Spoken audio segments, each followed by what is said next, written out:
Hello friend, स्वागत आहे तुमचे MPSC ॲस्पायरंट या यूट्यूब चॅनलवर। आज आपण चालू घडामोडी 2024च्या अत्यंत महत्त्वाच्या चालू घडामोडी बघणार आहोत। तर मित्रांनो, व्हिडिओ शेवटपर्यंत बघा। हा व्हिडिओ खूप महत्त्वाचा आहे। तुम्ही कोणती पण परीक्षा देत असाल तर त्यासाठी हा व्हिडिओ उपयुक्तच आहे। तर मित्रांनो, व्हिडिओ शेवटपर्यंत बघा। व्हिडिओ तुम्हाला जर आवडत असेल तर व्हिडिओला लाईक, कमेंट आणि शेअर जरूर करा। चला तर मग व्हिडिओला सुरुवात करूया। तर 69वा फिल्मफेअर पुरस्कार सोहळा 2024चा नुकताच पार पडलेला आहे। तर गुजरातमधील गांधीनगर येथे 28 जानेवारी 2024 रोजी हा पार पडला। तर विजेत्यांची यादी, तर सर्वोत्कृष्ट चित्रपट कोणता ठरलेला आहे लोकप्रिय, तर तो 12वी फेलला सर्वोत्कृष्ट चित्रपट म्हणून पुरस्कार भेटलेला आहे। सर्वोत्कृष्ट चित्रपट समीक्षक कोण आहे, तर तो जोरम हा पिक्चर आहे। सर्वोत्कृष्ट दिग्दर्शक हा विधू विनोद चोप्रा हे ठरलेले आहे 12वी फेल या चित्रपटासाठी।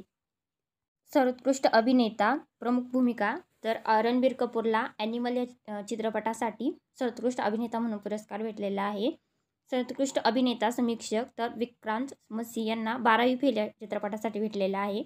सर्वोत्कृष्ट अभिनेत्री, तर प्रमुख भूमिका आलिया भटला मिळालेला आहे। तो कोणत्या पिक्चरसाठी भेटलेला आहे, तर रॉकी और रानी की प्रेम कहानी या चित्रपटासाठी सर्वोत्कृष्ट अभिनेत्री म्हणून आलिया भटला पुरस्कार भेटलेला आहे। पुढचं सर्वोत्कृष्ट अभिनेत्री समीक्षक, तर राणी मुखर्जीला आणि शेफाली शहाला भेटलेला आहे। सर्वोत्कृष्ट सहाय्यक अभिनेता, तर विकी कौशलला डंकी या चित्रपटासाठी सर्वोत्कृष्ट सहाय्यक अभिनेता म्हणून पुरस्कार भेटलेला आहे। तर सर्वोत्कृष्ट सहाय्यक अभिनेत्री शबाना आझमी यांना रॉकी और रानी की प्रेम कहानी या चित्रपटासाठी पुरस्कार भेटलेला आहे। सर्वोत्कृष्ट गीत, अमिताभ भट्टाचार्य यांचं जरा हटके जरा बचके मधील तेरे वास्ते या गीतासाठी त्यांना पुरस्कार भेटलेला आहे सर्वोत्कृष्ट गीतकार म्हणून, सर्वोत्कृष्ट गीत म्हणून। तर सर्वोत्कृष्ट संगीत अल्बम तो ॲनिमल याला भेटलेला आहे। आणि सर्वोत्कृष्ट पार्श्वगायक भूपिंदर बब्बल यांना ॲनिमलमधील अर्जुन विरीसाठी भेटलेला आहे।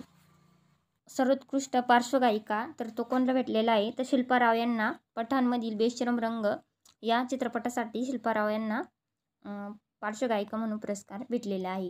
सर्वोत्कृष्ट कथा, तर अमित राव यांना OMG 2 साठी सर्वोत्कृष्ट कथासाठी पुरस्कार भेटलेला आहे। सर्वोत्कृष्ट पटकथा, तर विधू विनोद चोप्रा यांना 12वी फेलसाठी भेटलेला आहे। आणि सर्वोत्कृष्ट संवाद हा इशिता मोइत्रा रॉकी और रानी की प्रेम कहानी या चित्रपटासाठी सर्वोत्कृष्ट संवाद हा पुरस्कार मिळालेला आहे।